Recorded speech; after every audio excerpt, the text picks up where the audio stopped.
Well, happy Friday. Hope you are enjoying life and again, the opportunities that you have. It's time to revisit this whole idea of keeping hope alive for tomorrow that we can't control. Remember, this is a book by Lou Smedes and a great book if you can get a copy of it. We're just kind of skimming the surface, keeping that hope alive.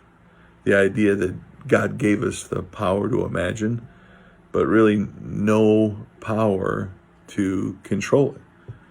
But we need to be able to imagine good, to imagine a healthy future. And so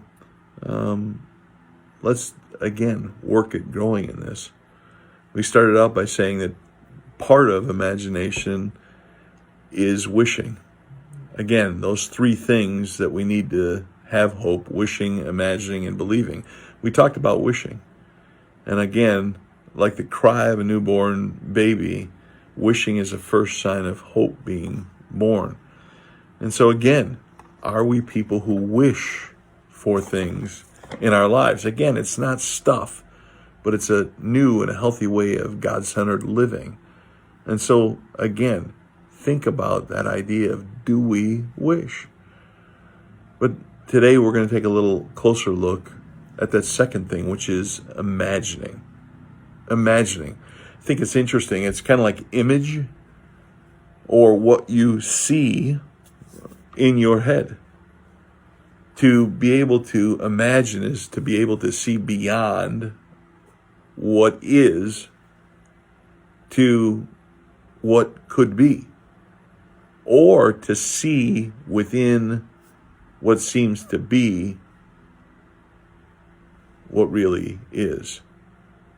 And what do you say? Well, this is imagination, that idea to have this other image about a future or other image of your reality in your head. And without that ability, we can't hope. And so again, can we not only wish, but imagine? Now here's the way we usually think about imagination. We believe that imagination is just for fables, for fantasies, for fairy tales, for fiction. The problem is, if that's true, then our hope is broken.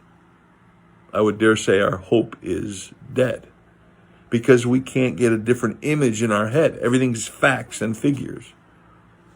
So, do we imagine things? Do we thank God for things? We should. We should really thank God, because there are happy endings. A little bit of imagination is, again, that ability to see past the reality of life. We see a better reality that might be stuck inside of a bad situation. Or another way to look at it is, we have the ability to have insight to look or see within reality, or we have better outsight, which is to see outside of our reality. Again, an image, imagining that is something different. So, are we able to imagine life beyond our present challenges? Are we able to see life with a different image beyond our present pain that we're living in? Are we able to see a new and improved image filled with possibilities in our lives? You see, insight is the ability to see potential in the broken, that it can be better. Insight is the ability to see that image for the future. One of the ways that Smedes illustrates that is rather convicting. He talks about parents and parenting, and how often, sadly, we as parents see our kids goofing off, see our kids maybe acting like kids. And we dwell on that. And we punish them for that. And we focus on that. And we don't see the potential. We don't see an image of who or what they could be in the future and the potential that is underneath the surface. We need to have insight into our children. Otherwise, we discourage them. Or in another way of putting it, we burst their balloon. We need to encourage our kids. We need to help them see a new image. We need them to be able to imagine what their future might look like through insight into who they are and the gifts and the abilities that they have. There's a reason that currently we talk about body image so much and how it's so unhealthy, because our media shows an image of what it means to be a woman or a man, and so many of us don't fit that image. And if we can't imagine a healthy image, if we can't imagine who God is making in us, then our bubble is burst and our hope is gone. So, in imagination, we're able to experience more.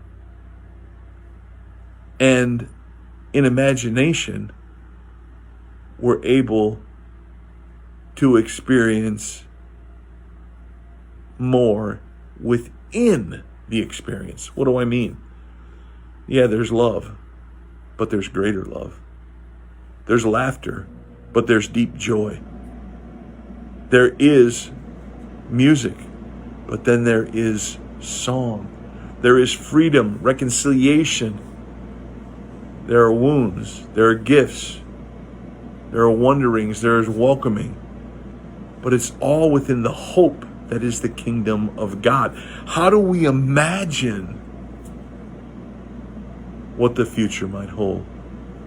So today, as we think about hope and keeping that hope alive, remember, it begins with wishing. But that wishing turns into imagining, having an image of what things might look like. Don't give up. Don't lose hope. Keep imagining what God has in store for you and for I, for our world. Again, keep the hope alive. Have a great weekend. God bless you.